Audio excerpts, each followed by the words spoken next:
না না, তুমি যেই সাইজ দেখালে না সেই তুলনায় কিন্তু অনেক না মরেনি।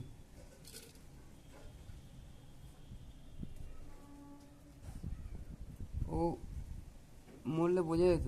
এই যে হালকা চোট খেয়েছে সাপটা, বুঝেছো? এই ডিল করলাম তো, এইখানটা লেগেছে হালকা। এই যে দেখো লাল হয়ে রয়েছে, দেখেছো? তুমি যখন মানে করলে তখন ও নড়ছিল তো?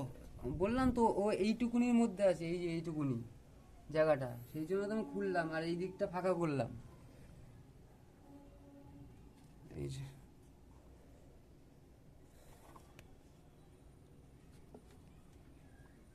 এটা চক্রটা দেখে মনে হচ্ছে চন্দ্রকোড়ার মতোই। চন্দ্রকোড়ার, দাঁড়াও দাঁড়াও, চন্দ্রকোড়া মিলাতে হবে, কারণ বাচ্চাটাও তো আছে, বাচ্চার ছবি দেখাচ্ছি আমি তোমাকে, বুঝছো তো? দাঁড়াও, চলো আসছে।